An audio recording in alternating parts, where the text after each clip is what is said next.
Hello and welcome to the Think Liberty Podcast. This is episode 42, and I'm Johnny Manziel. Joining me this evening, we have Caitlin Cloven. Hey, how are you? I am well. Thank you. Killian Hobbs. Hello, hello. Lonie Dupree. Hello. And from Liberty Bites and Liberty on the Rocks, our very own William Gadsden. What an intro. Thanks for having me. Yeah, absolutely. Thanks for joining us. We had worlds colliding here. We've got the podcasts joining the podcasts. Let's start with you, Will, since we went to you last. How you been? Anything going on lately that we should hear about? No, man. We're just doing the usual right now, rolling out new episodes of Liberty Bites and Liberty on the Rocks. I know it was a little hit or miss there for a while, but we're getting our feet back under us. And Tom and I, my co-host on Liberty on the Rocks, are working on a new show for him. So keep an eye out for that in the very near future. Ooh, can we have any clues as to what that might be about, or are you going to keep it under the vest for now? I'm gonna keep my cards close to the vest here, mostly just to cover my ass in case anything goes wrong and we end up having to delay it any further. Right. Okay. Fair enough. How about you, Lonie? Anything new going on? Anything we should know about? Not really. I got a new lawnmower. Well, I bought my first lawnmower I've ever owned. Almost 30. Never owned a lawnmower, but it's one of those real lawnmowers, kind of like the old, like the 50s and whatnot. The push mower. Yeah. Oh boy. It's quite the workout. I don't know how people did that back then, but it's fun. I remember one time I had to mow like my grandma's lawn when I was really young. I don't even remember how old I was. I didn't have anything to do it with, and like my stepdad, he's an asshole. He handed me a shovel. He's like, "Well, get to it." Wait, what? How do you mow a lawn with a shovel? And then, sure enough, I had to try and mow a lawn with a shovel. I think I've told that story here before. That was pretty terrible. And I'm sure Did you like take a file and sharpen the edge, swing it scythe? I did swing that. I ended up swinging it. Yes, I didn't sharpen it, but that's essentially the method that I had to use. It was ridiculous. It took me forever. Good times in growing up. Yeah. Okay, Killian, how about you, bud? Anything new? We've got two episodes now in for Coffee Shop Philosophy. If you haven't listened, go listen. It's on, what are you on, Thursdays, Killian? That's right. Okay. New episodes every Thursday. First episode, I talked about power of conversation. Last episode that I had, I talked about the complexity of humans and the way that we make things complicated and use that in our communication with one another, as well as our understanding and brain development, stuff like that. So that's kind of the vibe of the show. So if that's the sort of stuff that you're into, then you can tune in every Thursday. That's when the new episodes go live. The episode I got planned for this coming Thursday, it'll actually tie in pretty nicely with some of the stuff we might end up discovering here. Otherwise, we got some good stuff going on the website as well. Again, we've got articles daily. Hit the little bell. Make sure you get updated on those. Tons of fascinating stories that have been coming down the pipeline there, including we had a really interesting one most of you probably read about police targeting people involved in policing the police type movements that have been using old Facebook photos to go after people that have any type of felony or anything like that. And a whole bunch of just interesting stories like that we've been able to bring to the table that have been, they've been really eye opening, even for me, who's been aware of a lot of this stuff beforehand. Yeah. So check it out. Go do all those things he just talked about. Hit the bell, go to the website. It's this little red bell. If you look in the bottom left, you can see it. It's on the very bottom. I think, doesn't it follow you when you scroll too? I don't remember. Oh yeah, it doesn't. It stays with you until you accept it. That's right. It's like a bad X. Yeah. So accept it. Except you actually get something good out of it. Yeah. I'll find you. Okay. Caitlin, how about you? You been up to anything? How you been? I've been good. I've been getting my kid ready to start school. He starts his first year of kindergarten this week, and I'm putting my kid in public indoctrination camps. Oh boy. Oh yeah, super fun. But I mean, that's about it going on. Doing some cleaning around the house, doing the mom thing, basically. Yeah, no I feel major developments. I feel it. I've been busy with house stuff lately too. Nothing too extraordinary going on over here. If you notice, our page loads faster. I've been doing that kind of stuff. I've been doing a lot of like back end website stuff lately. So not much that anyone would know. I'm building a website for some agorists right now. Actually, that's kind of neat. Gray Man Design, I think. So I'll give them a plug. Go look for them. They're nice folks. How are they paying you?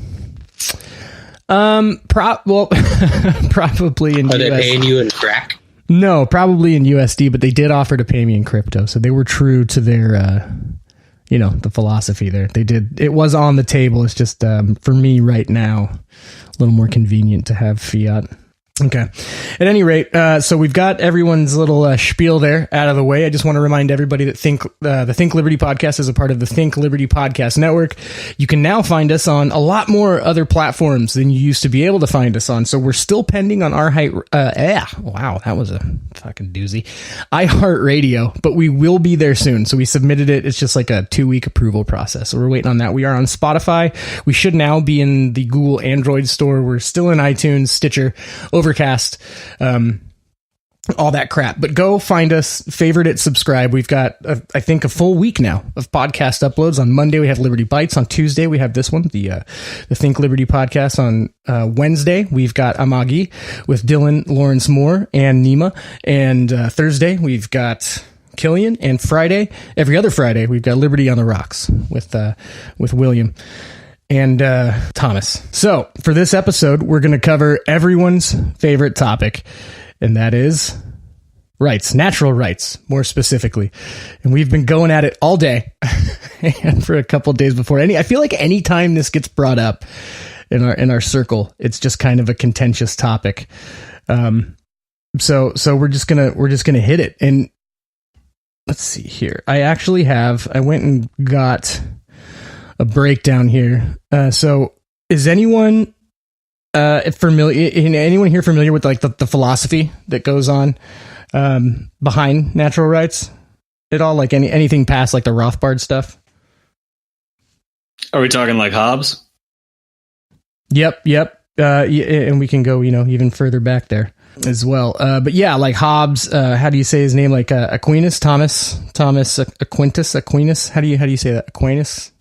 Thomas Aquinas. Okay, there you go. Yeah, John Locke was into it. I got a whole bunch here. So I guess I'm going to break it down then. I have some information that I'll just run through just to kind of give us a basis of what exactly we're talking about, so we're not all kind of like talking from different places. This here isn't anything special. I grabbed this first bit just from Wikipedia, just to kind of set the stage a little bit for, I think, what most people agree is. We're going to start with kind of like the origin here, right? And so it says natural rights. It's a philosophy asserting that certain rights are inherent by virtue of human nature, endowed by nature, traditionally by God or a transcendent source, and that these can be understood universally through human reason. As determined by nature, the law of nature is implied to be objective and universal. It exists independently of human understanding and of the positive law of a given state, political order, legislature, or society at large. The concept of natural law was documented in ancient Greek philosophy, including Aristotle, and was referred to in Roman philosophy by Cicero. References to natural law are also found in the Old Testaments of the Bible, and later expounded upon in the Middle Ages by Christian philosophers such as Albert the Great and Thomas Aquinas. There it is, Thomas Aquinas. The Think Liberty podcast, where Vinny can't pronounce anything. Okay. Some notable philosophers that you may have heard of that we haven't mentioned yet, and that's kind of just as William was just saying. So you got Hobbes, everyone's favorite fuck, John Locke, and Plato also were supporters here. Did I miss anything? Anyone listening here that I may have missed anything? No, sounds pretty good. I might suggest pointing out Immanuel Kant is on the list of people that had supported it because of some of the directions that he took things in with his critiques of pure reason and stuff like that. There's many others. The reason I'm what I mentioned here is I'm kind of trying to mention, like, because Hobbes kind of like revised the theory, if I'm not mistaken, right? Yeah. So basically, more because of the time and place that he was in. It was more revolutionary is too strong of a word, but yeah, he more or less revived it from Aristotle and then adapted it to his time and place. So comparing that to putting that into context with like the British monarchy and being subjects rather than citizens. So that's when he came up with the whole social contract theory and all that kind of thing. That's my favorite. It's everyone's quote unquote favorite. Yeah. And then you have John Locke, who is a little more similar to Thomas Aquinas, I believe. Right. And you do have the modern day guys too, like Rothbard and everybody else that's on that bandwagon. Okay. We're going to move down a little bit now, and let's state some definitions just to get that out of the way and to make it a little bit easier, right? And so we're going to go, I pulled these from Merriam-Webster. So the first is the legal definition of a natural right, a right considered to be conferred by natural law. So then we're going to go ahead and define natural law, and that's going to be a body of law or a specific principle held to be derived from nature and binding upon human society in the absence or in addition to positive law. And then we're going to go ahead and for anybody that might need it, we're going to define positive law, and that's a law established or recognized by government or authority. Okay, so this is where it gets interesting to me, because so far, everything we've kind of gone over, it states pretty similar kind of line for natural law, but here's where things start to get a little blurry, is in, by definition of contemporary jurisprudence, which is, legal system, natural law and common law are kind of the same thing, right? And so it's that just laws are immanent in nature. That is, they can be discovered or found, but not created by such things as a Bill of Rights. They can emerge as a natural process of resolving conflicts as embodied by the evolutionary process of the common law, or that the meaning of law is such that its content cannot be determined except by reference to moral principles. These meanings can either oppose or complement each other, although they share the same common trait that they rely on in inheriting as opposed to design or finding just, right? And so that last one is a little, that blurs it a little bit, because that last one kind of, so for instance, Hayek would talk about natural law, but he wouldn't, and he would talk about common law, and he made that distinction. Right. When he would talk about common law, like discovering the law, he would call that common law. And when he talked about natural rights and natural law, like it coming from, like it says here, like some kind of like a deity or a god or some kind of transcendent source, he would call that natural law. Any input here? Anything from anybody? Want to bring anything up after we've gotten through the definitions here? I guess I'll start here. Okay. Now, when it comes to the idea of natural rights, natural law, I always hear the example of a naked ape in the forest. Mm-hmm. So for those of you that might have heard this example of natural rights or natural law in play, and this is where you hear a lot of the concept of negative rights, which is the rights you have if everyone just leaves you alone, is probably the simplest way to break it down. But it's the idea of the rights that you would have if you were completely unrestrained by anything else and were left to your own devices.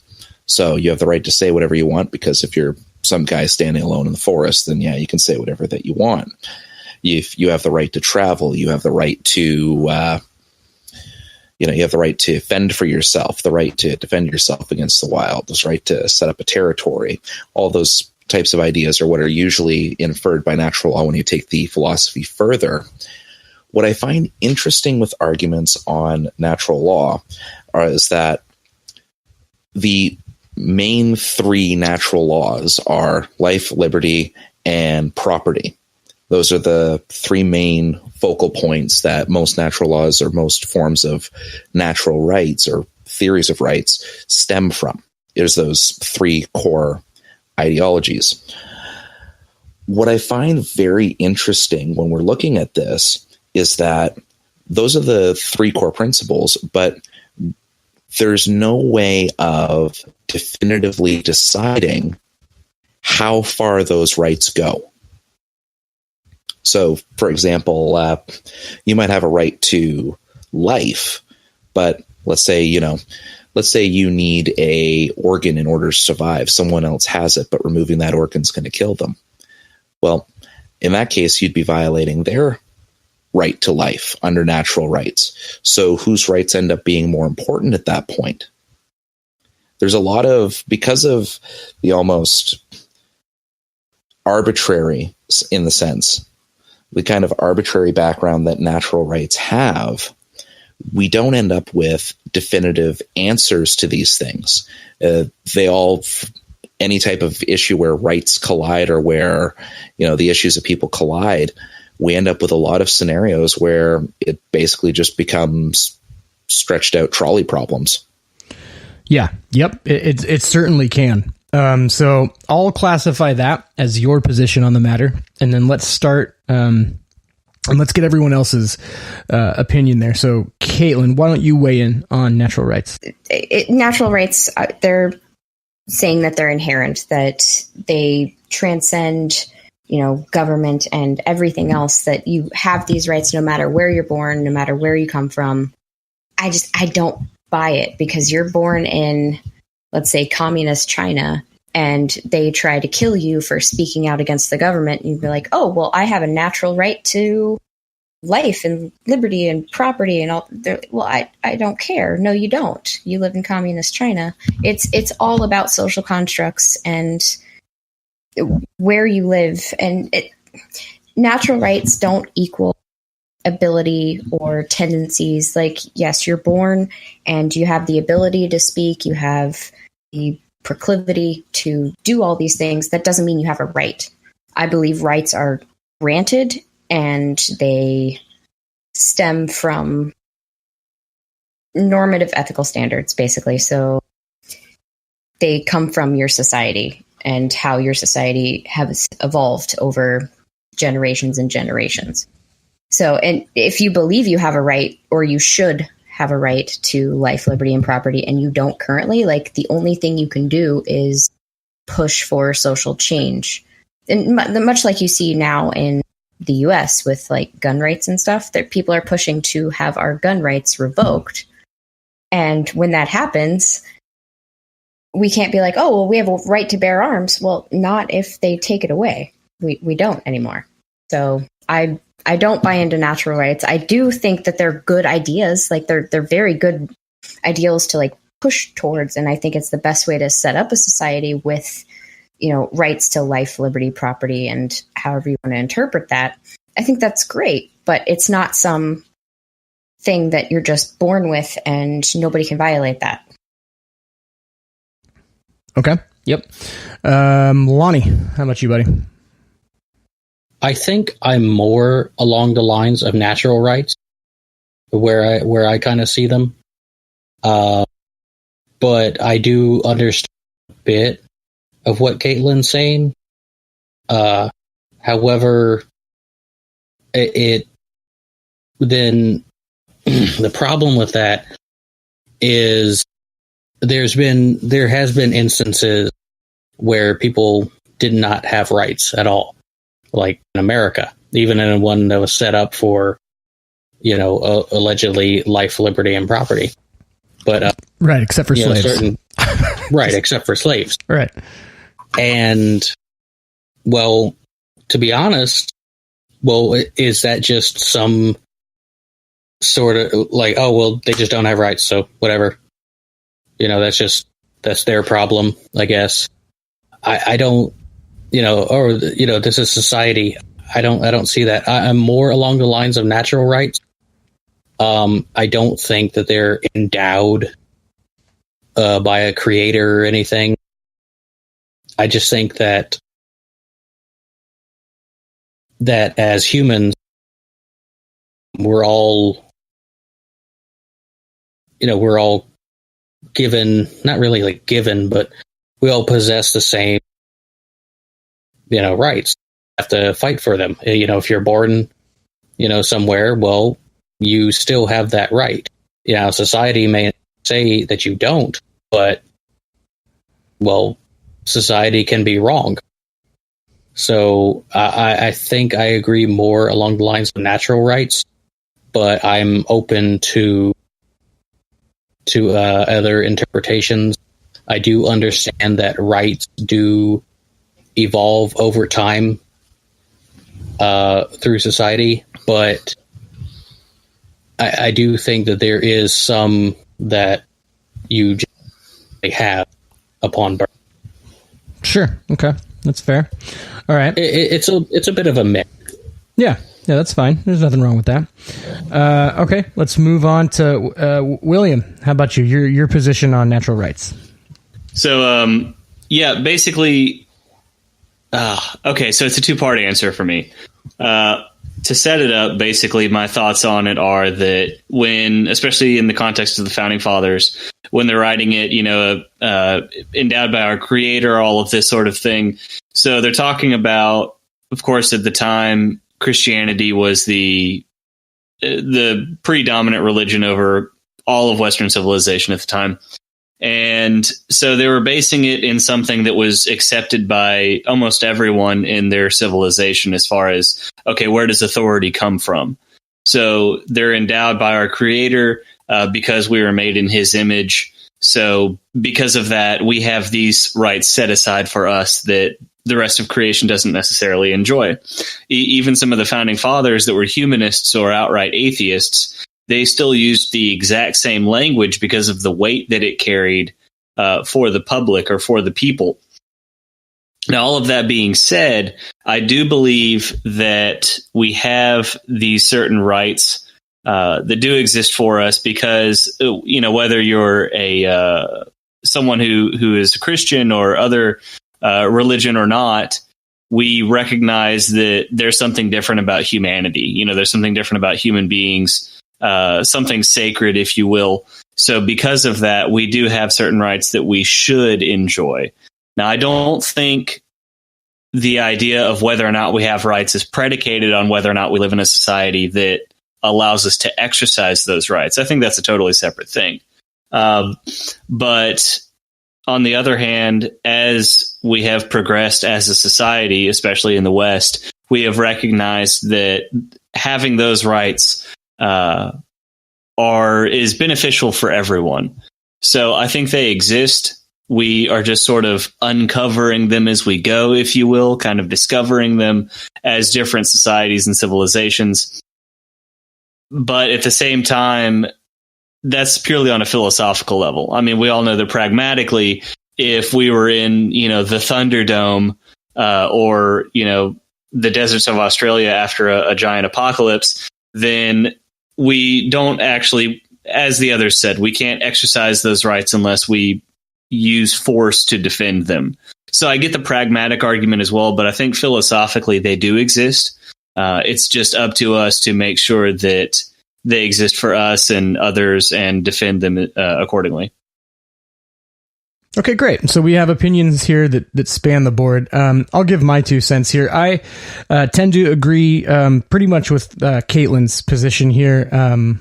It's pretty well aligned with the Hayekian view of rights, which is more in line with when we outlined the contemporary jurisprudence definition, which is kind of like what you just said, William, it being discovered. I tend to think that, the way Hayek talked about it was basically that just as Darwin observed the evolution of the physical form of life, there has been an evolution of normative ethical standards, right? With a lot of stuff, I find that it tends to help if you can kind of equate it to software, right? And so when you have computer programs and stuff like that, or websites, pretty much anything with technology, you can only get so far with your technology until you start running into problems and issues. And I like to liken those issues to kind of like conflicts that we have in everyday life. And when you look around the world and you see that, one of the primary reasons I don't think that natural rights are as universal as people tend to think is you can look around at different cultures and they have different ideas and different definitions of natural rights, right? Like, there's a version of like Islamic natural rights, right? And the Muslim religion has its own kind of outlook on natural rights, and that's a lot of it's completely different.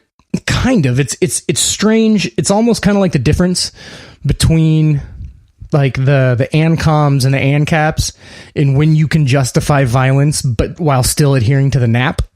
It's kind of like what I would relate it to, right? And so there's different reasons for justification of violence. If you're talking about Islamic law, then it has to do with like the purity of religion or things like that. Please, someone keep me honest if I'm misspeaking here.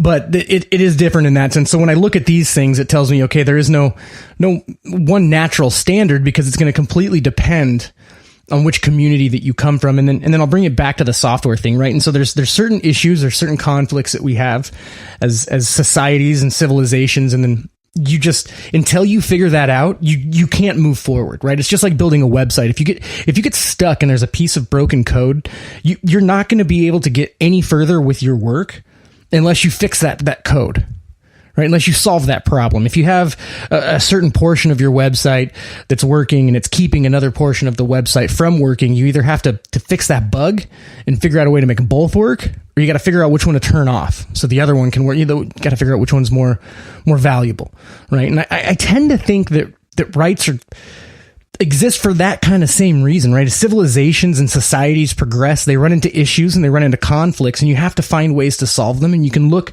at different cultures and different civilizations around the world, and you can see that some people are still struggling with some conflicts and some issues that other cultures have found ways to get through. And I think that they find ways to get through it by their normative ethical standards. Right. And I think that, and it kind of echoes your sentiment here, Will, that it's essentially like, even though I don't necessarily ascribe to the theory of natural rights, like I'm all for it. It's fine, because I think that when we have an emphasis on a protection of life, liberty, the pursuit of happiness and property for the individual, that we do get the most optimal outcome when you're placing a value on prosperity and production and productivity. So I think that's mine. That'll be my answer for now. Anybody else, as we go on here, does anybody else have anything they'd like to share? Anything they want to chime in with? This conversation is going to get really spooky. Super spooky. Okay. Would you like to add some spookiness here, my friend? No, I think it's going to naturally progress as we go on. But, man, so I guess before we really dig into this, we have to point out that there's, as we talked about earlier today, there's not really a logical end game here. You know, this isn't really a conversation where anyone can definitively be proven correct. It's as you said, it's for sport. So, I mean, I'm sure as we go along here, we're going to come along to some really heavy disagreements. But in the end, it's more just about exchanging ideas, presenting evidence, and then hugging it out and going about our business. Right. Absolutely right. And so I have another bit here that I want to read out, and let me start. I guess I'll start the bit of contentious debate by outlining something. So I have a philosophy definition essentially, and I'm going to go ahead and read that. I'm going to tell you why I disagree with it. Okay, so natural law, a moral theory of jurisprudence. Natural law is a moral theory of jurisprudence which maintains that law should be based on morality and ethics. Natural law holds that the law is based on what is correct. Natural law is discovered by humans through the use of reason in choosing between good and evil. Therefore, natural law finds its power in discovering certain universal standards in morality and ethics. Would you agree with that, William? I would. Yeah, I would absolutely agree with that. That totally disagree. There's a lot of spooky bullshit in there. So let me tell you. Let me tell you what are problem words for me. The word correct, the word good, the word evil, and the word universal. I have big problems with those words in that Damn paragraph. It. Those are all the things I agreed with. See, we're just gonna jump right into this subjectivity versus objectivity. Right. I mean, that's it's the elephant in the room, right? Oh, of course. Yeah. Caitlin, how about you? I see you're looking to jump in there. Did you have an issue with that paragraph like I did? Yeah, I had the same issues. The universal, the good, evil, all the objective crap in there. yeah, big problem there. I think this is going to get pretty heated with the objectivity versus subjectivity here. This is going to be a good one. Yeah, we're going to have a real blast here. Anyone else want to give any input about that paragraph before we host a fight club? Yeah, what's strange for me is that I agree with the paragraph, but for me, morality is subjective. So I'm in a very weird spot. You're in a real tricky place, actually. Yeah, I'm in a real tricky place.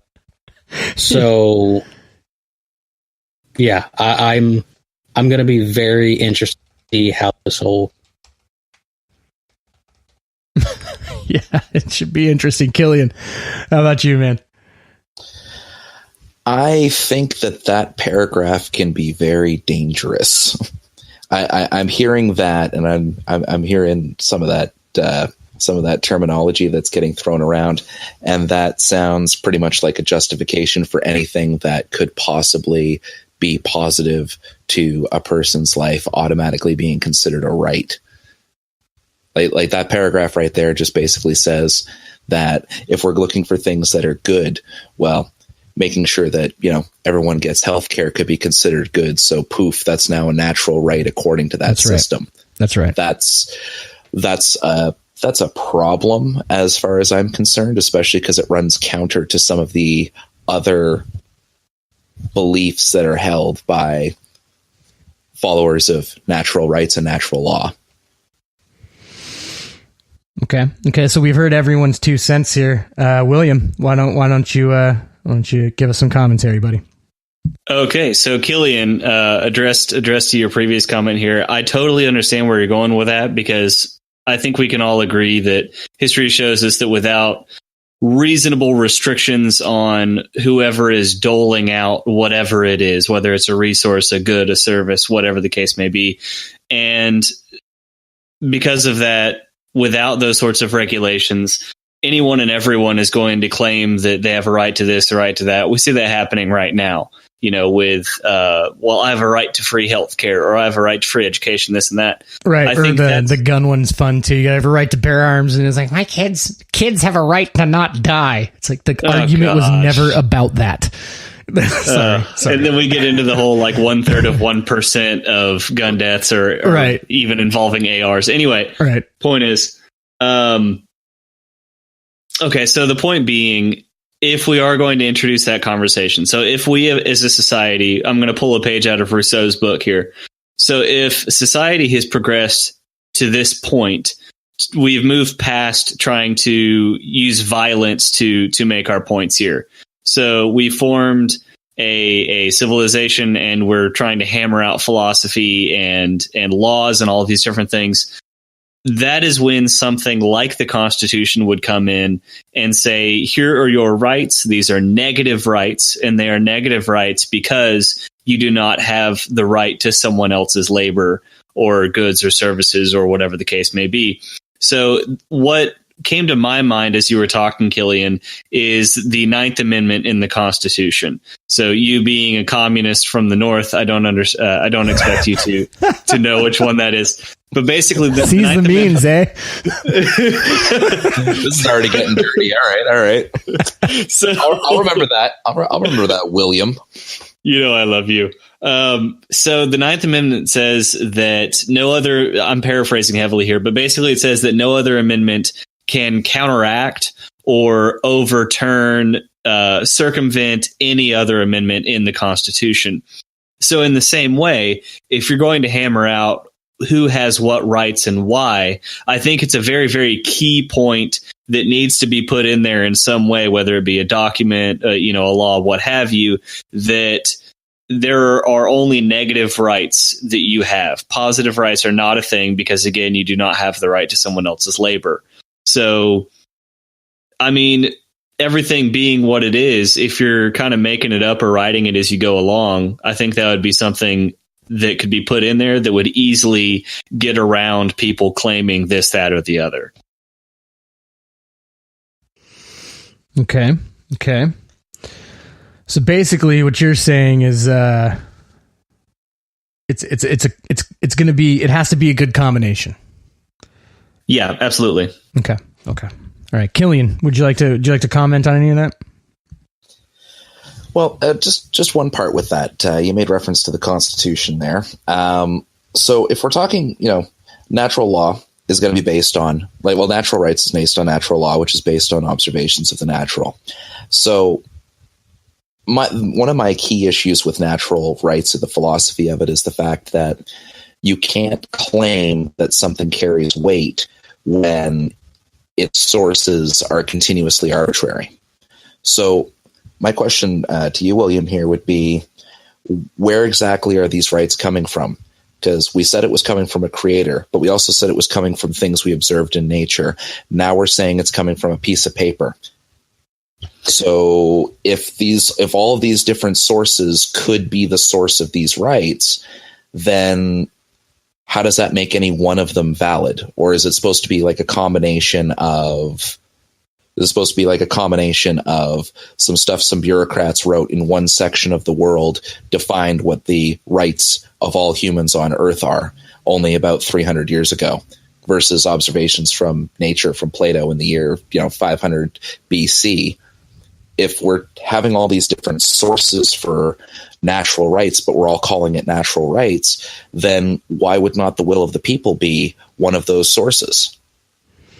If I may, I do believe, just to clarify, I do believe, right? So in staying honest here, William did say a combination of positive and negative. So I think that does infer that maybe there is, and keep me honest here, William, a certain set of rights that is being recognized as natural, and then another set of rights that are recognized as purely statutory.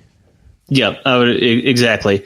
And not to split hairs here, but I don't think that any source of rights come from a piece of paper. Even in the Constitution, it's a clear point that rights don't come from the government. They don't come from the law. They come from a transcendent figure. Again, whether or not the individual believes in that transcendent figure is irrelevant. They're basically saying that because we believe in these things so strongly, we are putting it into law, but it doesn't come from the law. It comes from something that's bigger than the law or bigger than the government. So my question is, the tough thing about this for me is when you just because it's often said, right, that the government doesn't grant you your rights. I tend to believe that government can grant you rights. If you listen to one of our earlier podcasts, I had a debate with Kyle Wagner on here. I had some bad arguments in there. One of these days we can go over that and I can talk about the stuff I didn't like about what I did. But if you ask me, I won that debate in the first 3 minutes. So the debate was, can property rights exist without the state? And basically my whole premise was, you have a group of people in an isolated area. They all get together and they basically say, okay, so we think it's good that you should have your own property and you can defend it and you have the right to do that. So you have the right to property and you have the right to defend that. Boom, you have property rights. You didn't need a state for it, right? But at the end of the day, it was the group of people that defined that normative ethical standard that allowed everybody to enjoy that right. Right? And so that's kind of how I see it. When you talk about the transcendent source, and maybe it's because of and this is another hard part too, is it gets real tough when you butt up against the religion thing, because then it just it's a slippery slope, because it can really easily turn into the non-religious versus the religious. I don't think so, though. I think so. There's a couple of points that I want to make here as far as where it's stemming from. So I think, first of all, regardless of where you believe it comes from, we all recognize that these things are important. So I think the source isn't necessarily as important as recognizing that we need to respect everyone else's rights, as far as whatever they may be, wherever we're currently living. Isn't that more of just a set of normative ethical standards, though? Right. And I think the case could be made, but at the same time, I think we could recognize. Oh man, okay. So I'm jumping the gun here and getting into some of the deeper arguments. No, go for it. Let's do it. So we've got the transcendent being argument. Okay, so whether you call it God or it's fate or it's destiny. Okay, if you're non-religious, though, look at the results of certain things. So if we base it on evidence, we can show that statistically or based on whatever sort of empirical evidence that using this set of values is more beneficial to everyone as a whole. So correct. I would argue that whatever source it's coming from, at that point, it doesn't matter. We are uncovering or discovering, if you will, what works. And just from my personal point of view, I would say that God has set those things aside for us, and we're discovering it as we go. So if you look at like since the Babylonian Empire as an example, in Hammurabi's code, you have a lot of the eye for an eye kind of thing, literally, actually. So an interesting tidbit, they had a very basic form of cataract surgery at the time. So if the doctor screwed up and, gouged out your eye or whatever, you could remove his eye, a literal eye for an eye, if you will. So, oh, good. Even at that time, we had certain rules that were understood, or a moral code that was understood. You don't steal from other people. You don't kill other people without, it being self-defense or what have you. But in a sense, you don't infringe on other people's personal rights. You don't infringe on their personal body, on their belongings, on these sorts of things. And ever basically since then, the nap, right? Exactly, yeah. And every major civilization since then has agreed to those core principles, to those core values, if you will. So in my mind, it's like that was kind of our foundation. And ever since then, we've been trying to figure out what works and what doesn't.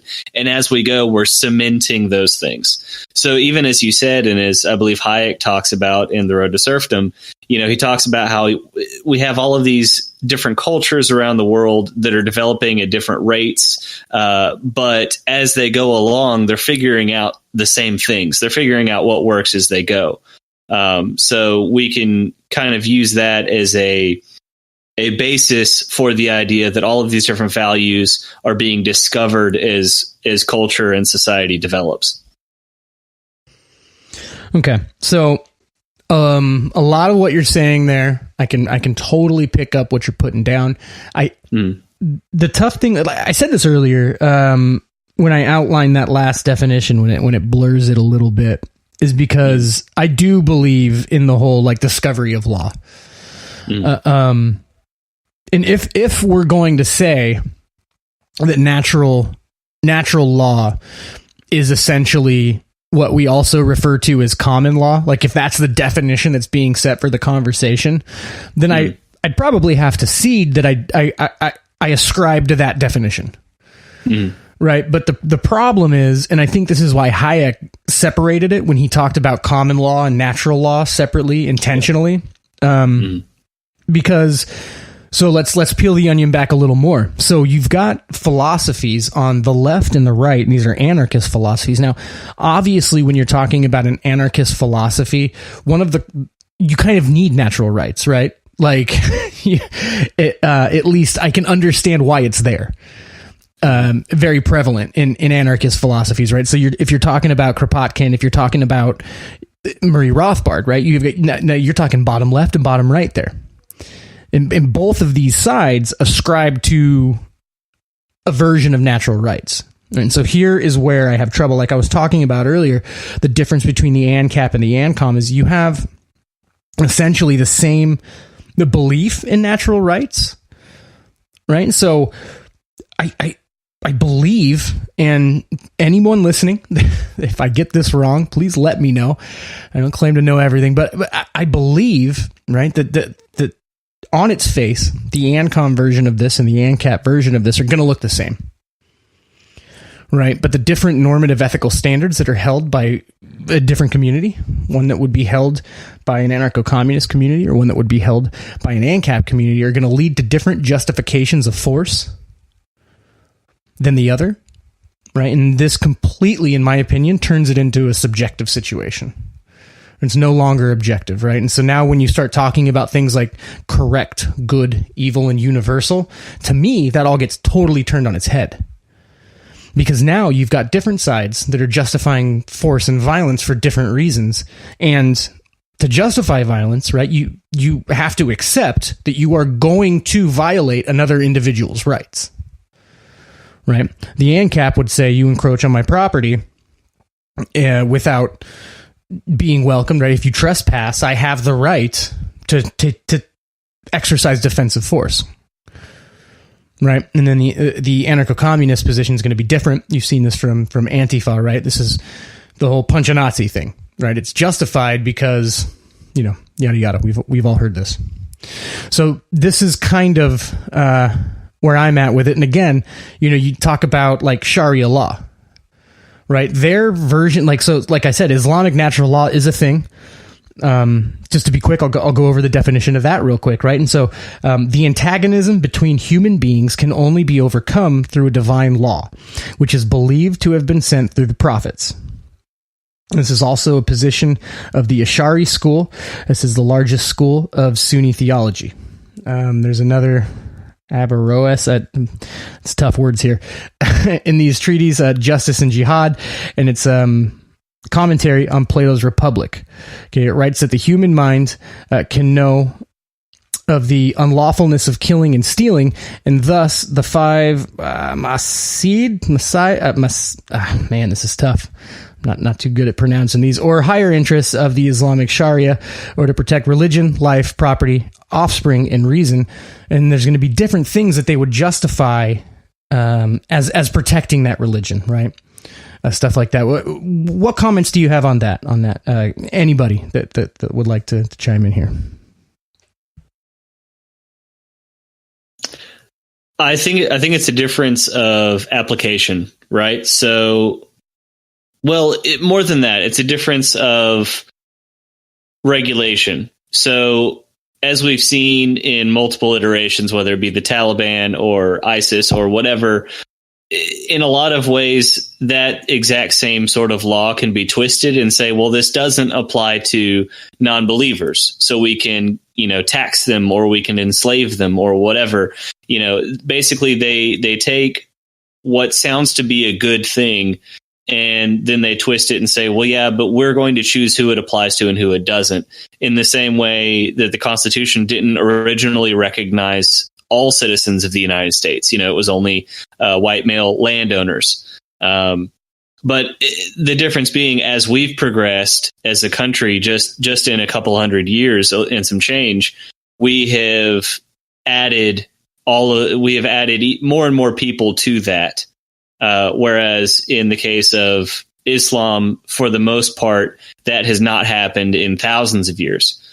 So I see the parallels between them, which would, at least in the onset, would add a little bit more credence to the idea that it's more universal. We have these extremely different civilizations and cultures that are, at least in the beginning, starting out in similar ways. And then, of course, there's the application of punishment would be the main difference. So where we might throw someone in jail, in a lot of those cultures, they remove hands. But we all recognize that certain things are bad. Again, stealing, murdering, rape, et cetera, et cetera. That's really all I have on it.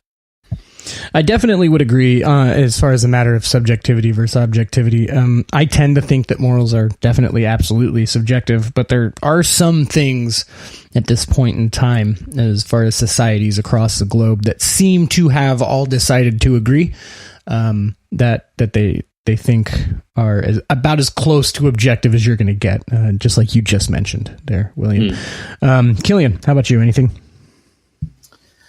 Well, I got two things here. One's going to be a follow-up to that, and then a second one is just, I guess, a clarification, because we're bouncing back and forth between the philosophical side and the practical side. So I'll address my take on that first. I'll take on my take on that second, I should say. I'll follow off of this first. We're talking about the evolution of the concept of these rights in Islamic countries and the way that the different the way the different schools take it, the Sunni school, Shia school, the views that they have on who these rights applies to, what situations they go into, everything else like that. I think that really plays into Hayek's evolutionary argument. And I'll explain why. I'm going to take you back to 1061. And I know William here is a big fan of history, so I'm sure he'll get a kick out of the place that I'm taking this to. But go back to, William the Conqueror.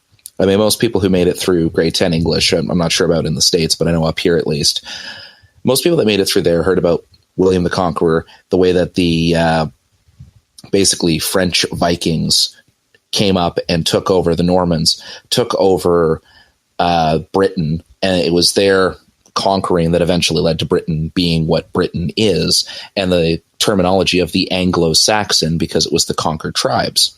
Now, you fast forward through their history of being second-class citizens inside of their own country, the just general cultural views of the Normans as a conquering ethno group.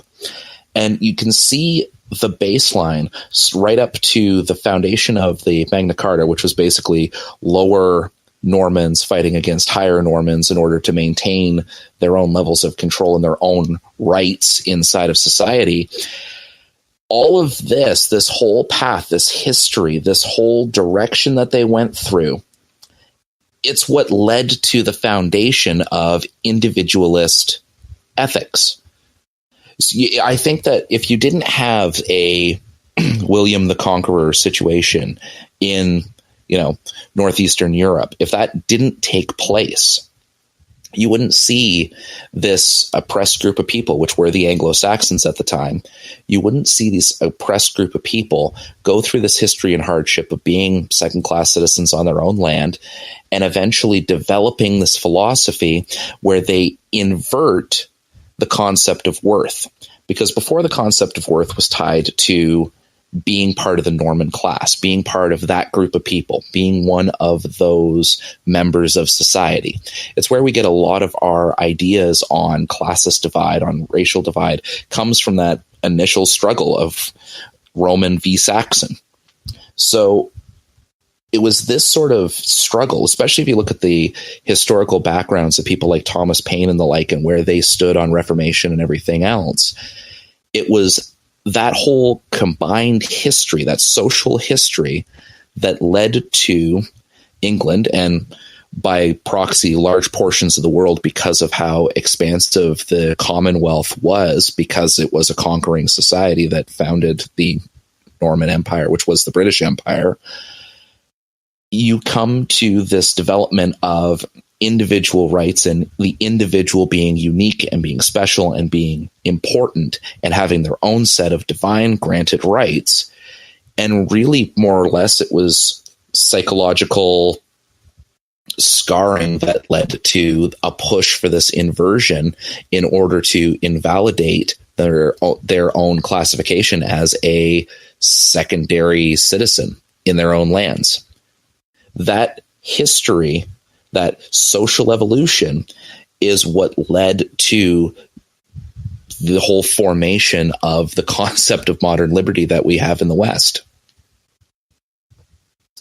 As for the second point, I know people are going to want to respond to my take on that for sure. Going back to it, we've been bouncing between the moral and the philosophical. I would say, just to clarify my stance in case, there was any errors in what I was saying before. On the practical side, I'm pretty sure we mostly agree, though, as far as life, liberty, property is concerned, though I have an issue with, again, the concept of when rights collide, because there's a lot of instances where if we're just going off of life, liberty, and property and the different adaptations that can take on, that you end up with forms of conflict where those do not get resolved easily.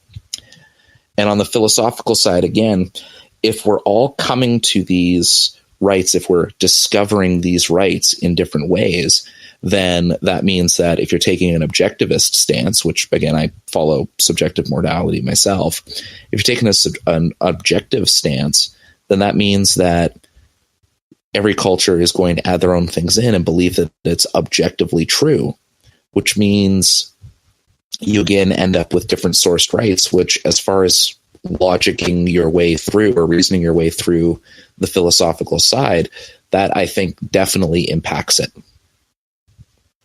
All right, the Canadian will stop talking now. Okay. I have a feeling William is going to want to say something here.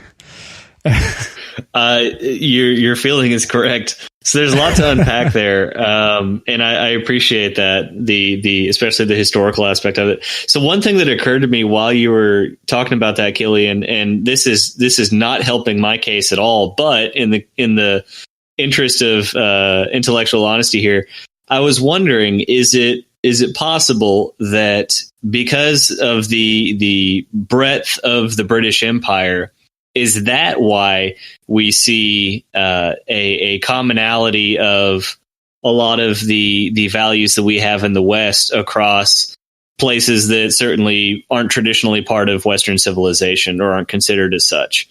Is it because of that, just because of how vast their empire was, rather than all of us coming to the same conclusion? Just a thought I had. And again, that doesn't help my case at all. But, it's something that I'm going to have to roll around in my mind. And I just wanted to mention it. It's worth mentioning that, I think that's something that I need to think about. And then I'll probably spend about the next week wrestling with. But the other point I wanted to make when we're talking about sourcing values and sourcing morality, another point that I wanted to make is, let's say you're an atheist or you just don't believe in religion or a higher power. I think there's also something to be said for how nature itself responds to certain behaviors, things that we would recognize as being immoral. So take cannibalism, for example.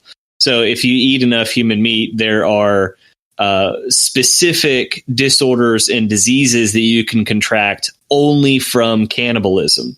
And so as a result of that, cultures have moved past that and said, okay, well, that's probably a bad thing, not necessarily because of their religious beliefs or anything like that, but because they see the negative consequences of that specific behavior. The same argument could be made for incest, for example. Even that was practiced by the royals for a long time, and now we've got the stereotype about really bad teeth and big ears. But you see where I'm going with this. There are certain behaviors that nature, quote unquote, punishes, and that could also be seen as a form of guidance for our values and for our morality as a result. There's a lot to kind of roll around in my mind, so I'll let somebody else talk for a minute. Okay, how about you, Caitlin? We haven't heard from you in a minute. I think it's interesting that both sides of this debate, we all keep bringing up, social evolution and discovery of rights and all this stuff, because no matter what position you take on it, like it's hard to ignore the fact that different societies and different social structures have different interpretation of natural rights, quote unquote, or natural law, these different kinds of things. So that kind of brings it back to objectivity versus subjectivity. That's why I believe, rights, again, quote unquote, and morality are subjective, because it depends on the normative ethical structures of the societies that form that, you go through generations and generations of all of these people discovering things through trial and error, through different situations that, hey, this works, this has a really good outcome, so let's prioritize this sort of right for the people. And then, this over here doesn't work, so let's not do that. It's the same throughout all the societies. The process is the same, but the outcome is different. So I don't know if maybe we disagree because of the use of the right, because that kind of or natural right, just because it kind of implies that it's granted, and I don't believe it's granted. William does think it's granted.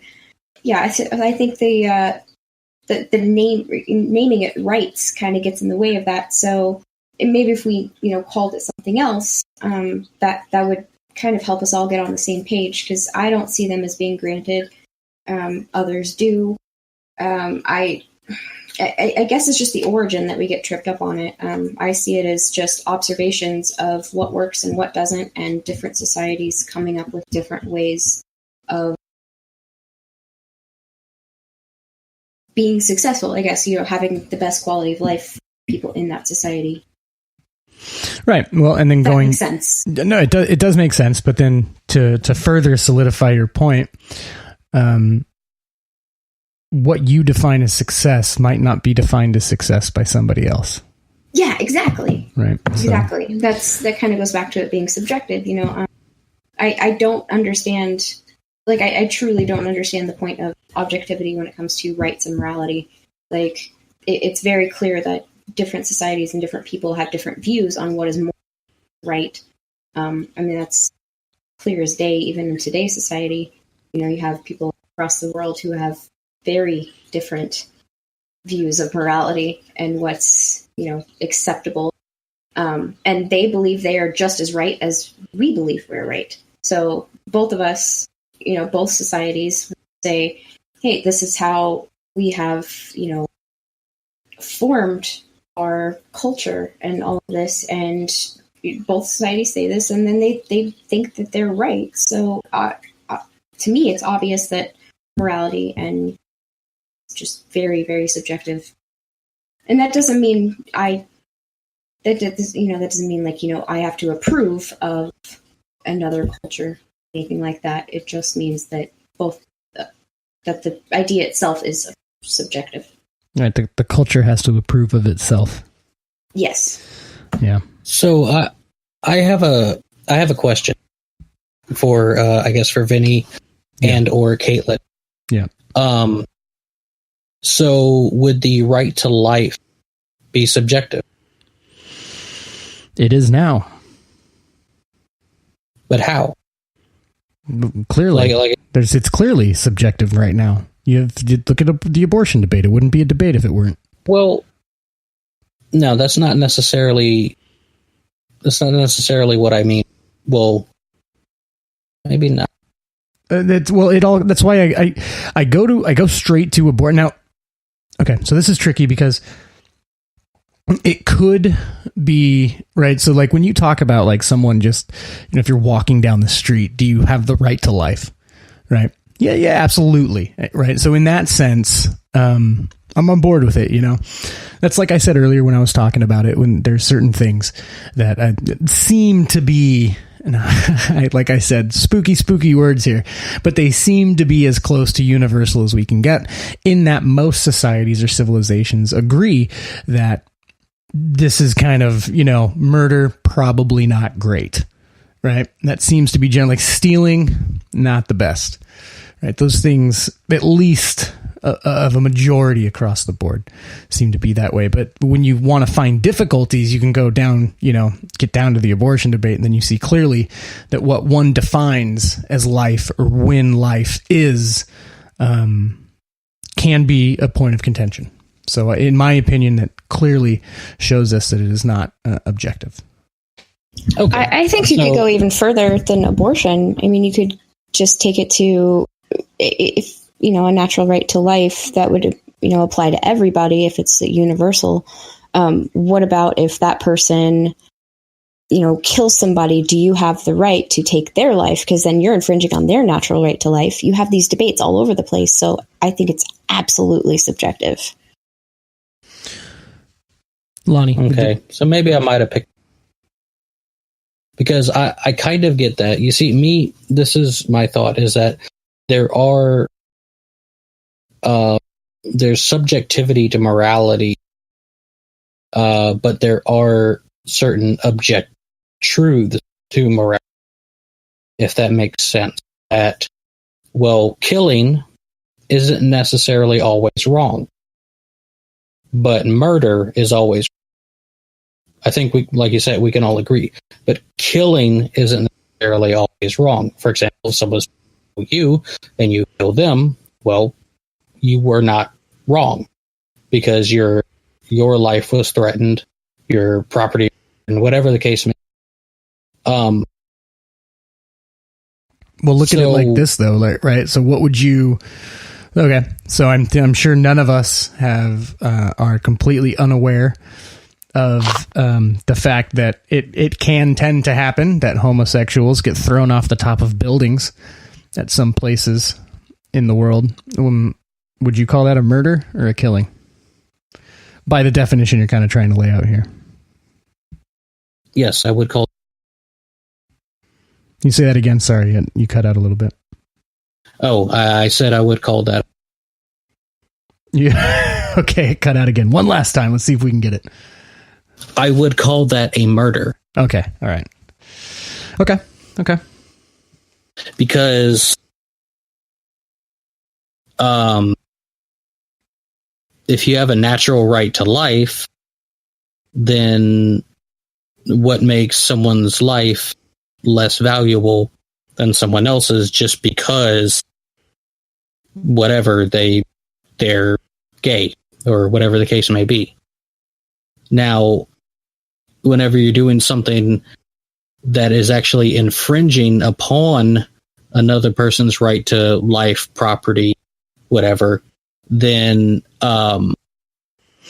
that's where that is where these things become acceptable, like killing. But in that case, there is no infringement to life, liberty, or property if someone is gay. If that makes sense, I hope that makes sense. No, it makes sense. That's why I would call that a murder, because there is no infringement upon the people doing the throwing off of a balcony. Okay. They were never infringed upon in any. Right.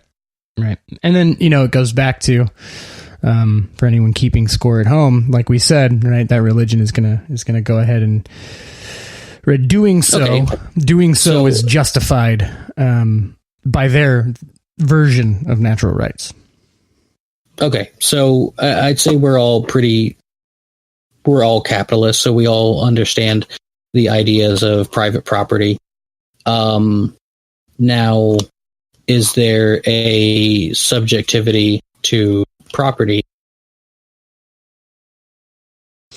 I have my own thoughts on this, but I just wanted to hear what other people had to say.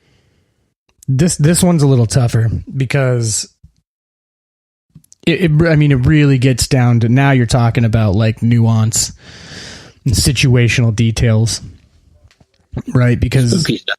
Yeah, well, not even spooky stuff. You're just talking about interpersonal conflict, or intra rather, right? Like that's when you just need to know the details. Okay, what happened? Bob came over to your house. He did this. He heard this. He did this. So because of, you know what I mean, like stuff like that, probably is going to be the answer to that. But I do have a question. So we've been going for a minute, but I like this discussion. So I'm gonna give everyone a question and give everyone a chance to answer this question.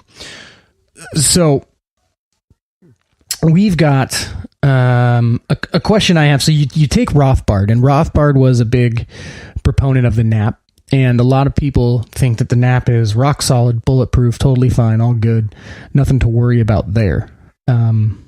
So I like to kind of... I was having a discussion the other day, and it was very interesting, and it perplexed me as well. And someone brought up the topic of warrants. Now, for William, I don't think this is going to be as hard of a question to answer, because William has already stated he believes in a combination of kind of like, as we're defining here, as we spoke, or as he has, natural law, and then positive law, or statutory law, right? And so I think that would kind of be your answer here. But then again, right, William is not, as best of my knowledge, an anarchist. So this is not a moral dilemma for him. But correct. Right. Okay. So there's that answer to that. But right. We've got some anarchists here. So I guess Lonie, as one who you were saying, right, takes the side, you tend to favor the natural right side. so if we're talking about Rothbard's nap, what do you say to the warrant dilemma? Right? Because at some point, someone's rights have to be violated to find truth in the legal system. Wow, that's interesting. So the dilemma, you could kind of go into that a little bit more. The dilemma is someone may have committed a crime. They more likely have committed it, but caught yet. So they have to be caught to be questioned.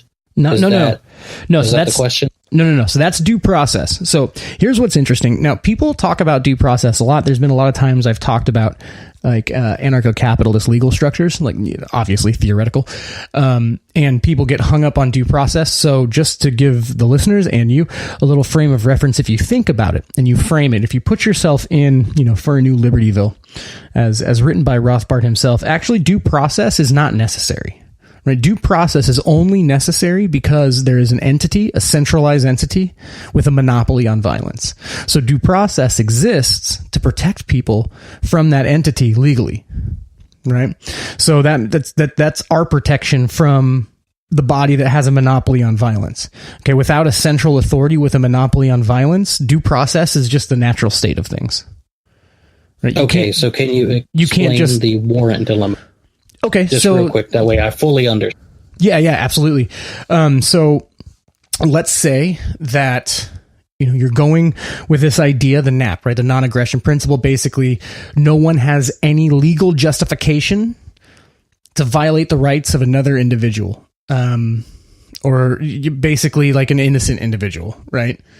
It's what's the word I'm looking for, right? You can initiate, right, a rights violation unwarranted on an individual, right? And so in the situation of a warrant, guilt has not been proven, innocence has not been proven, and it's pending. So let's say it's like a kidnapping case, and the community is pretty sure they know where the child is held, but you're not going to find out unless you can violate someone's rights, go into their home, into their property, and search for that child.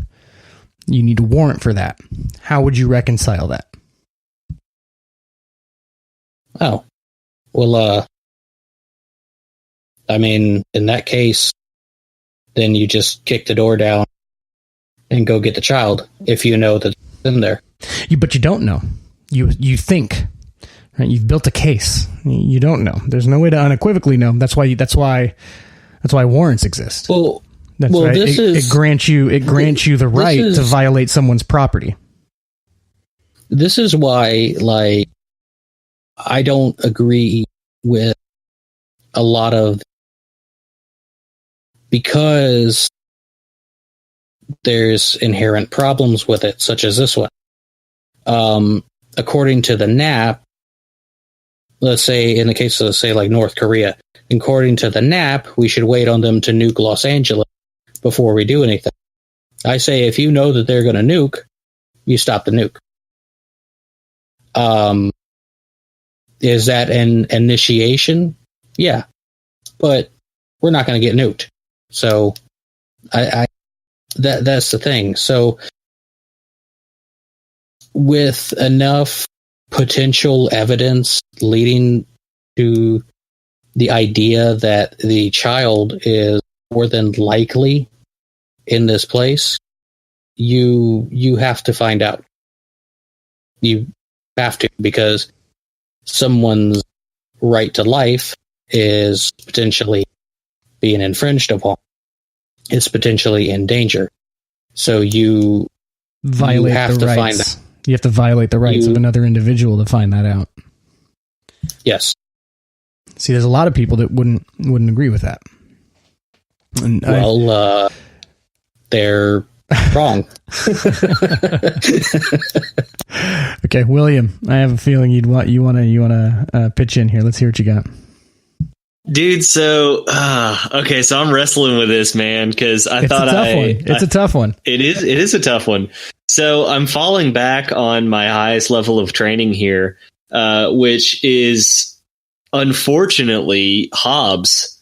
So, I hate having to admit this. Well, he wasn't wrong about everything. My like. Oh, I know. I just hate him.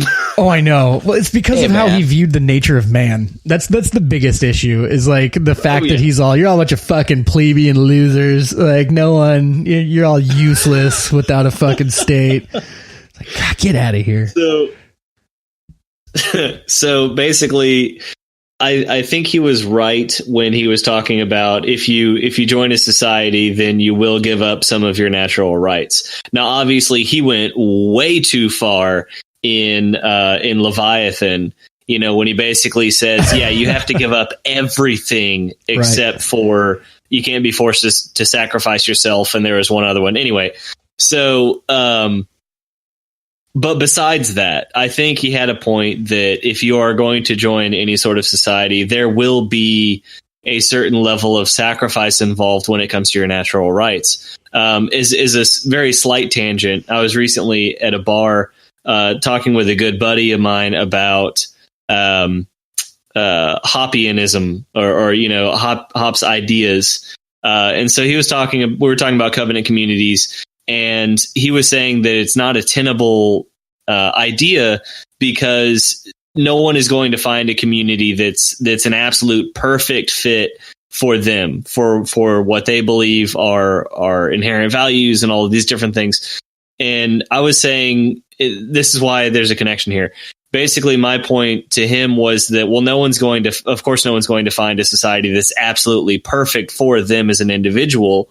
They're going to have to give up something. They're going to have to compromise with something in order to fit into that society.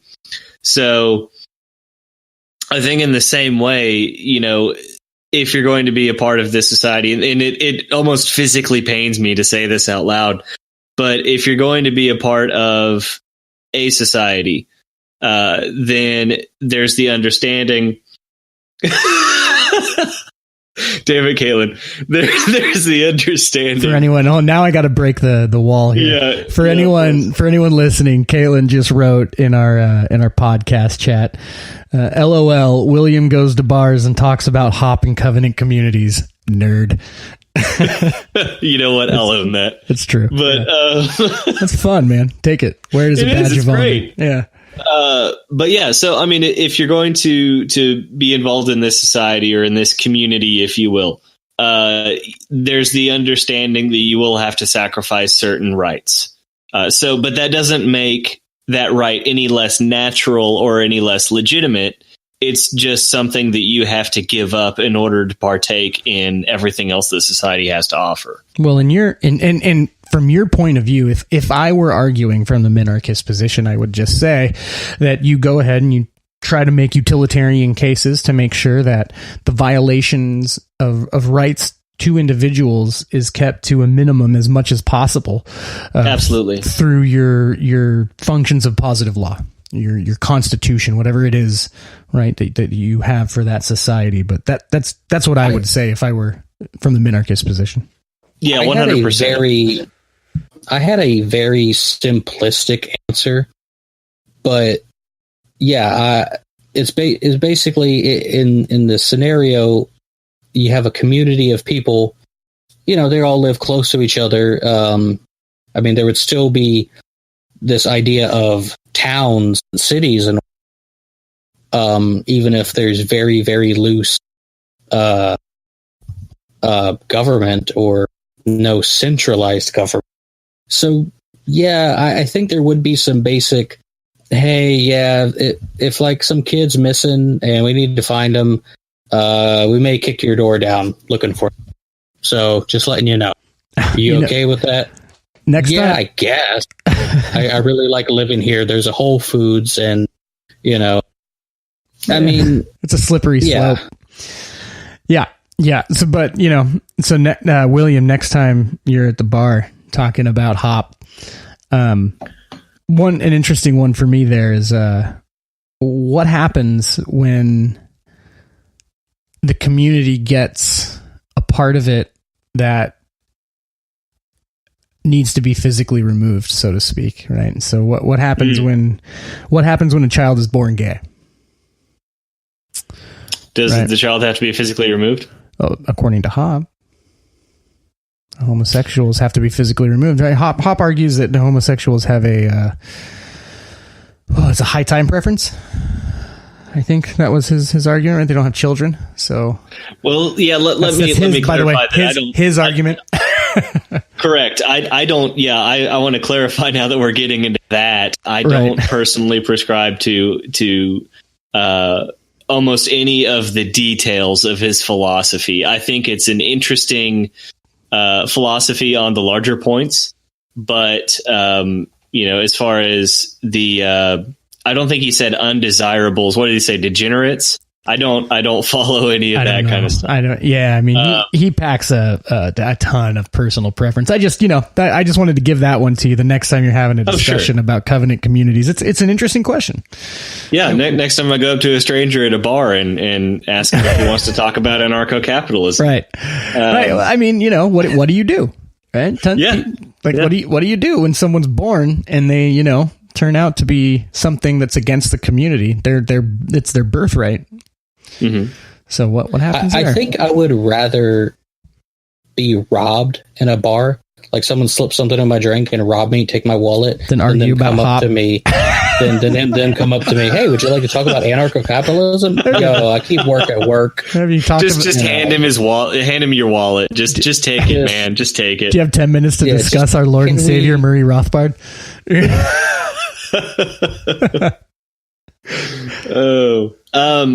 Shoot, man. I mean, but overall, it's a really tough one. I think it basically comes down to exactly what you said. So it's about mitigation, not elimination, when it comes to infringements on natural rights. And all of that needs to come in before the event itself takes place. So in your example, the Constitution needs to be in place. There needs to be very strict laws to protect privacy, to reinforce the Fourth Amendment, all of these sorts of things before we get into a situation where someone's house needs to be searched for whatever reason. And all of the protocols that are required by law in order to do that have to be gone through. So we need protection for that natural right. And we need to make sure that the laws prescribed and the protocols required are followed going into it. So assuming, and this is a huge assumption, assuming that all of those things are in place and are protecting those natural rights to the greatest extent possible, and they have gone through all of those protocols, then let's go ahead and kick the door down and look for the kid or whatever the case may be. But all of those other things need to be in place. Otherwise, you've got all of this room for the government to grow and run amok. And then next thing you know, you've got the Stasi. So I've got a solution. I'm not going to take credit for it being my solution. This was when we had this conversation about warrants. It was Andrew Kern, friend of ours, real smart guy. So we're talking to him about it. And so what's interesting here is if you think about the idea of private legal systems, so you can introduce the concept that a legal system can actually initiate legal action against another legal system. Okay. So wrap your head around that one for a minute. And then with that said, Kern's suggestion was, instead of a lot of structure and stuff like that, what you do is you place the, liability on the issuer of the warrant. Right. So the judge now accepts all the liability of the violation of rights to the individual that will occur. That's really interesting. So if that individual is innocent, the judge is now open for litigation himself as someone who has just violated the rights of an individual. So that's kind of a reflection of Old Testament law where they talk about, shall not bear false witness against your neighbor. So it's kind of taking that to its logical conclusion. Well, not quite the same thing. In this case, it's the judge rather than the accuser. Sure. But a similar principle. I really like that. I like that a lot. I could definitely get behind that. It's very interesting because I like any kind of suggestion that I come across that involves pressure not granted by statutes. Yeah. Pressure not granted by something that takes authority. I mean, it takes a level of authority, right? But it's not written authority, right? It's just saying that, look, it's still no bueno to violate individual rights. And if you think that this girl is in that basement and you think you've got all the proof, sign that paper. Yep. But if we go in there and she's not in that basement, it's going to be your ass. Yep. I think it's pretty good. I can agree with. I think what we've kind of established, and I hope I'm not getting ahead of any, but I think what we've kind of established is it's kind of like an odd mix of everything. Is that you, upon birth, you naturally, as a human, have various rights. However, there is a subjectivity to them in the sense that in certain situations, you may or may not have, either by giving them up voluntarily to live in a certain type of society, or due to your own actions, which may have violated others' rights, you do not have an absolute right to life, liberty, property, and other basic rights. Does that make sense? That we are all basically, if we break it down to that we all kind of believe that? Or am I off? Well, I mean, really what it's going to break down to, it's an argument, to be completely honest, and tell me if you disagree. And it's an argument between anarchy and minarchy is what we're up against here.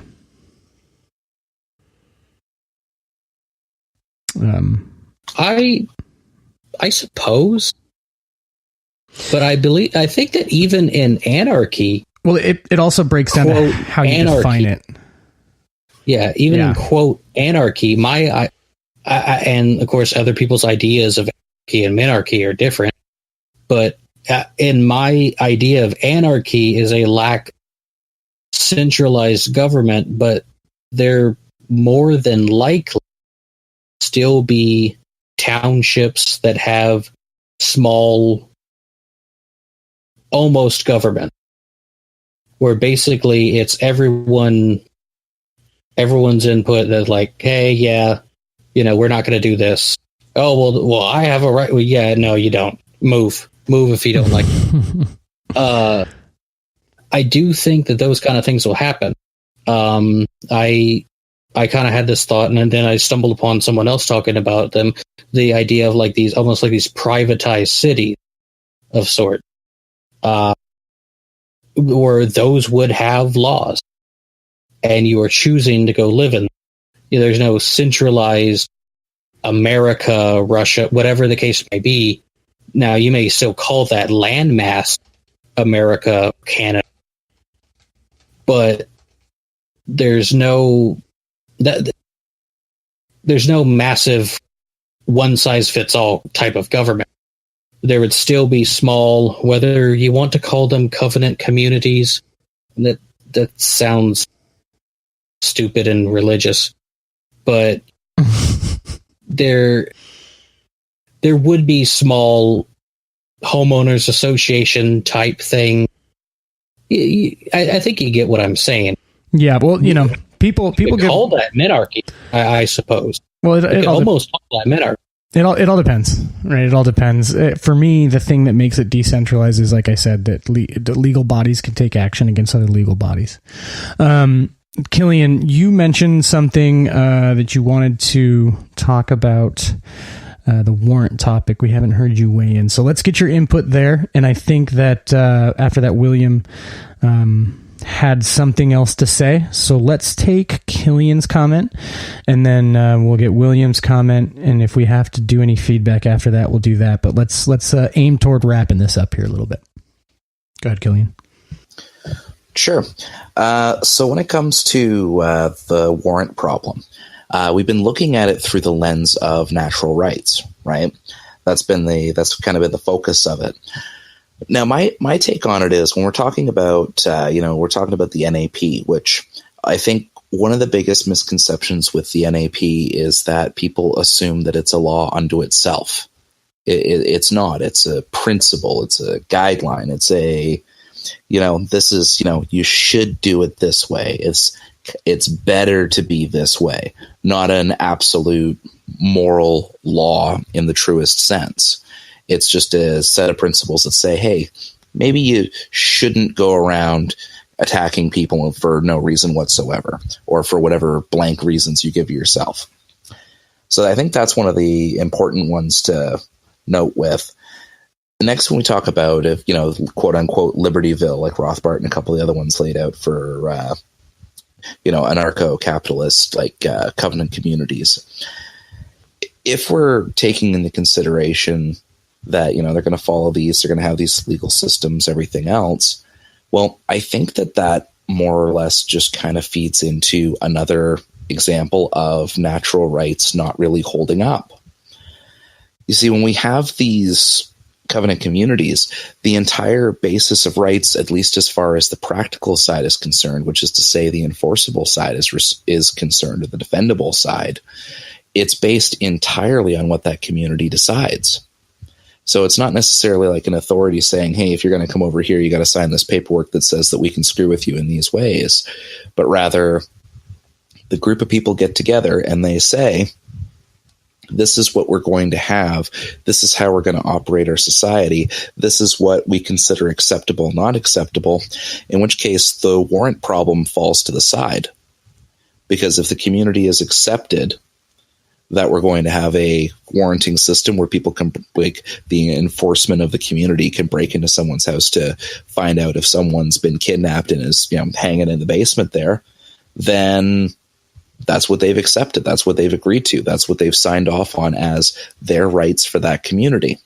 And I think that really summarizes, it summarizes the issue that you have with pure anarchist societies and the natural rights argument, because, again, people from all over the place end up with different takes on what your rights are. Right. Yep. I agree. I'm with it, buddy. I'm with it. William, you had that bit you wanted to get into. Why don't you share that with us? Yes. Yeah. So going back around, if our audience still remembers, when we were talking about different cultures exercising different value systems, and well, it's all subjective because they do things differently. I think so. Besides the points that I've already made, as far as the transcendent being, nature guiding behavior through natural negative consequences, all these different things, I think the biggest point that I have to support the idea of objective morality is the results of certain values. So, for example, and I'm going to get some hate mail for this, I think the Western civilization is by far the best civilization that has ever existed in human history. The West is the best. As far as, thanks, Lonie. I'm sure there's a lot of, I don't think that says unpopular as you assume. I don't think there's a lot of Democrats and such listening here. It's as if 1,000 voices.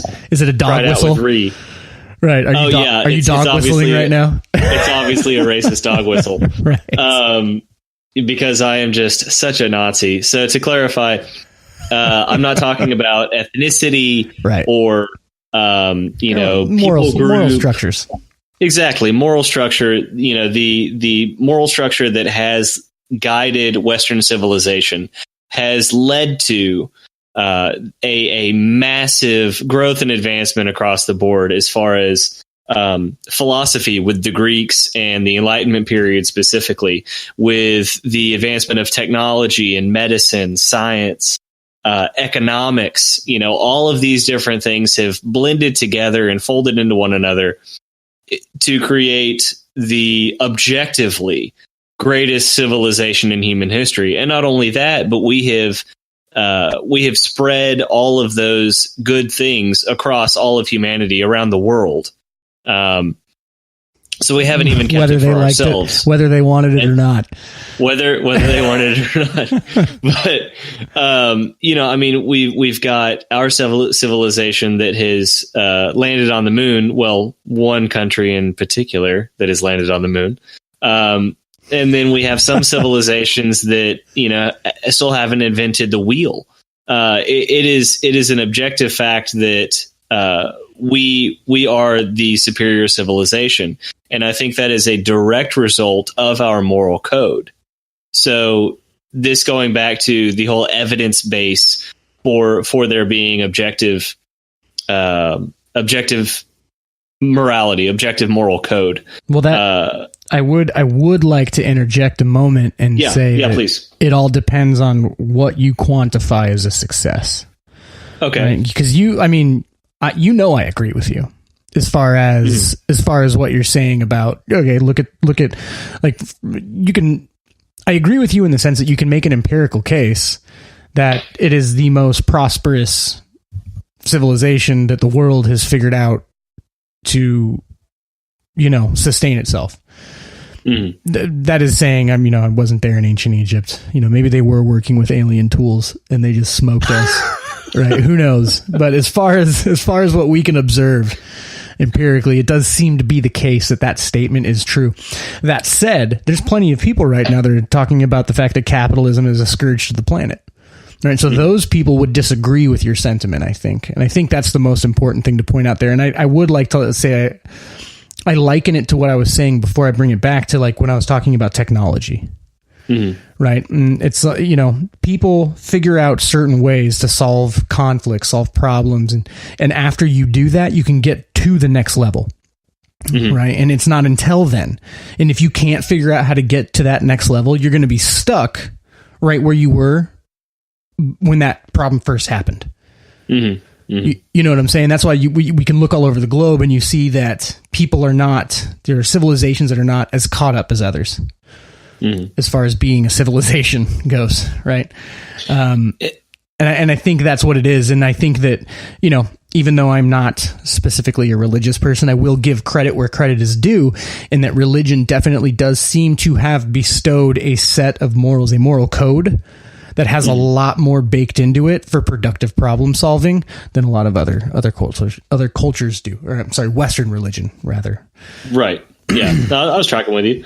I think there's a lot to be said for that. And I think to further support that, despite the fact that we have shared our technological advances with other cultures, they still haven't been able to use that to pull themselves up or, kind of give them a head start or anything like that. And again, I think it comes down to the value systems involved, because they don't have the same sorts of value systems. Even with that leg up, they haven't been able to catch up. So to adapt one of the fundamental points that Thomas Sowell makes in the first couple of chapters of Basic Economics, he talks about how Thomas Sowell's a dog whistle. Tommy, the black ex-Marxist is a Nazi dog whistle, right? So he talks about in the first couple chapters of Basic Economics that basically when you're talking about economics, it's not opinion based; it's fact based.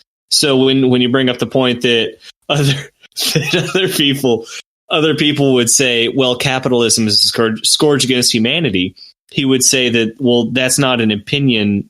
Excuse me. That is an opinion, but it is an incorrect opinion.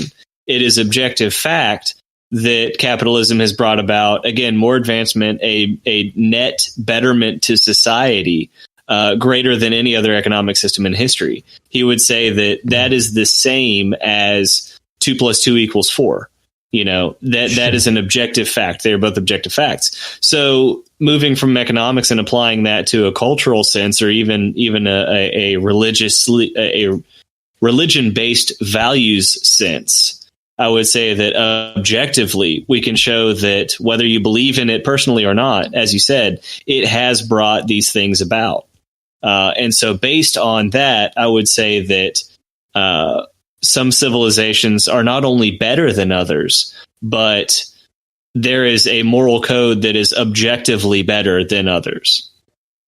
Toward reaching certain ends, but Yeah, I mean, I don't think I have an issue with stating that I agree that some outcomes are objectively better than others, at least in my opinion.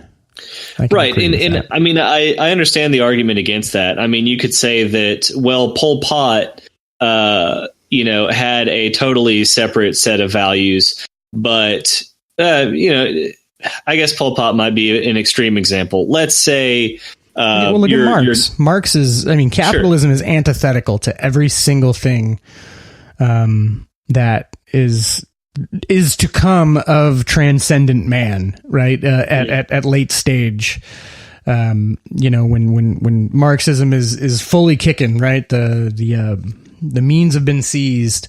Capitalism is dead. Late stage is upon us.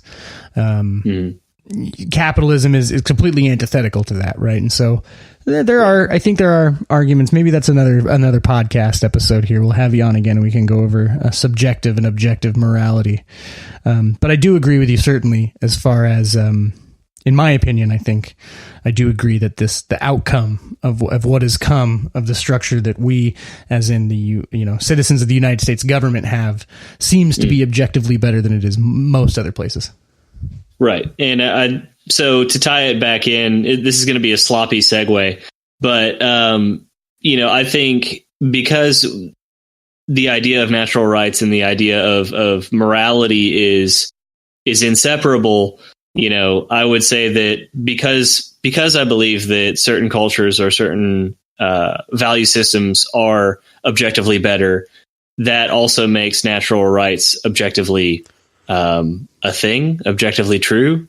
That was a horrible wrap up, but you get where I'm going with it. No, it's a good closing statement, and I would like to close by saying, just like I did in the beginning, what I see that is a cost-benefit analysis done when observing your normative ethical standards, and that is to say that property rights and the right to life, liberty, the pursuit of happiness, and the right to property has led to a very prosperous society.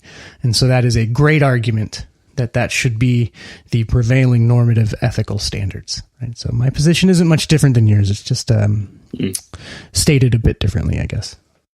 Indubitably. Yeah. Anyone else want to say anything here before we get going? Okay. All right. Okay. Well, I want to thank everybody on this show that came in. And on behalf of everyone that did join, thank you for listening. Don't forget to check out our website, and we do have the, you can go to think-liberty.com/offer. We have the shirt of the week, which is the $15 shirt. I think we're going to put the Fight for Your Right shirt back up to $20. This would be a good episode to close out the campaign with. So maybe we'll do just that.